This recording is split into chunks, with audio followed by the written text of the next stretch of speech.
What is up there, everybody? Citrus Aviation here with yet another video. Today we have an Aviation News This Week episode for you, and we're going to get started off here with a slight correction for y'all. And so I wanted to cover the China Airlines fleet updates last week, and I need to cover something here where with the 737s that are being retired, only their early 737s that they received back in the late 90s, those are the ones that are being retired first. The newer ones that were delivered from 2010 to 2016, those will stay in the fleet for a while longer. So just want to make that correction real quick from last week's episode, just so y'all, very clarified on that. And with that being said, we'll move on to photos of the week, because really there hasn't been too much highlight news.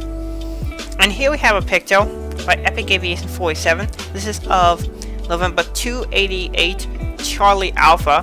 It is a Techman P2012 Traveler operated by Cape Air.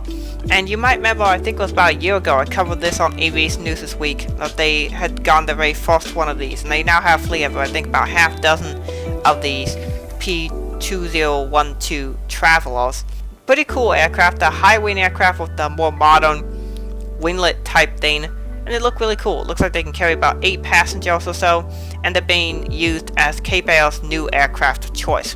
Anyway, Epic Aviation 47 got this aircraft, and it was coming in to Chicago O'Hare on runway 10 center. Pretty nice image. Thank you for submitting that. So, and then next up we have fleet news, and here we have a bunch of interesting news, including this special livery for ISR Air. They are an airline operated in Israel, and this is a special livery to celebrate the new full diplomatic relations between the United Arab Emirates and Israel. This aircraft is registered as 4 X-Ray Alpha Bravo Foxtrot and is an A320-232. I didn't even know that they were really Airbus aircraft operating in Israel, because I knew there was some on order, but I didn't realize these were in operation now. But yeah, they are, and this is actually a pretty cool livery, both the special and the regular livery for this airline, so pretty cool. This aircraft was spotted on the 18th of September 2020. It's really cool to see it. Next up we have a special livery for the Czech Air Force. This is a really cool, almost like square livery here with the camouflage. And this aircraft is to celebrate the 20 years of operation of the L-159 that's been used by the Czech Air Force for quite some time. This aircraft is registered 6070. Pretty cool. Appears to be a small fighter / trainer aircraft. It's pretty cool, and glad to see that an aircraft has seen service for a long time in the Air Force. Next up we have what should be the last special livery for a brand new de Havilland. This aircraft is registered Charlie-Foxtrot Juliet Alpha. It is to be the last de Havilland demonstrator for the Bombardier Q400. This aircraft is going out of production, and Bombardier sold off their portion of de Havilland to a Norwegian company, I believe it was, in 2018. So I can actually read for you the description here of the photo on Airlines.net. Quote, "This is the first Q400 to wear the new de Havilland CS.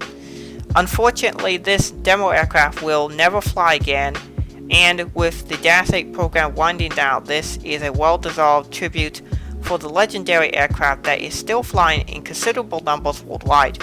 In 2018, the Viking Air parent, Longview Aviation Capital Corporation, acquired the Bombardier Dash 8 program and the de Havilland Dash 8 brand from Bombardier." So yeah, this program is being closed out, and it's really sad to see it go, because this aircraft was a very successful aircraft and served this purpose quite well for many airlines, and many of them still continue to operate them to this day. But it's really sad to see it go, but I guess airlines moving on to newer and better things. Next up we have the very first A320neo for Air Code del Loveri. I don't know how to pronounce it, but it appears that it'll be like some airline with a Spanish name. Anyway, this aircraft currently wears the test registration of Foxtrot-Whiskey India Golf, and this was taken in Toulouse on the 22nd of September 2020. The Dash 8 was seen on the 19th of September, and that fighter was seen on the 19th as well. Next up we have a Brazil Air Force Saab JAS 39 Gripen And this one is restored as 4,100, and this appears to be in some new special paint scheme there with the Brazil flag and some like camouflage green. I think it's really cool. Cool aircraft. If I am correct, these aircraft were initially operated by the Swedish Air Force, but they have sold them to other air forces. So that what might be this for. This might be to show that they are now operating for the Brazilian Air Force. So it's pretty cool. And that picture was taken on the 24th of September. Moving on to some news on the same day. For the United States Air Force, they have a new special livery on this Citation, or actually Beechcraft. It's a Beechcraft T-1A Jayhawk, and it's based off the Beechcraft 400, but of course since it's the United States military, they have a special name for it. And this one is in a Lobo AFP livery. I can read you the description once again. It says, quote, "Another neat special livery emerging from the training ranks of the USAF, United States Air Force. This T-1A Jayhawk out of Langley AFB spots Lobo AFP, first assignment instruction pilot, markings on its tail, and the 86th Flying Training Squadron emblem on the nose. Also note the opposite wings is all black." That end quote. That is really cool. So white wing on one side, black wing on the other. Kind of interesting paint scheme, something you don't see too often. But apparently this aircraft is being used for training purposes, which is cool. Next up, we have another slightly different Republic Airways livery. You might remember about a year ago I covered Republic's new livery.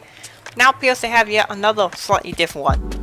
This aircraft is November 4802 Yankee X-Ray, and this is an ERJ 170-200LR. Appears to have the older style winglets versus the newer style winglets, but still really cool to have it. This is one of the extended frame E175, so it's basically slightly longer than one of the regular E170s, but it doesn't have the newer winglets, which I find very interesting. That picture was also taken on the 25th of September. Also on the 25th of September, we have Canada's newest airline, OWG. This is the headline news essentially of the week. Kind of quiet week, but there is this new airline, OWG. They have a really cool livery right here. It's like a heart shape with an airline making the outline with that little aircraft doing it. That's kind of cool. The aircraft is registered as Charlie-Golf Whiskey X-Ray. It's a 737-408. So whoever owned it initially had the customer code of 08. And really cool to see.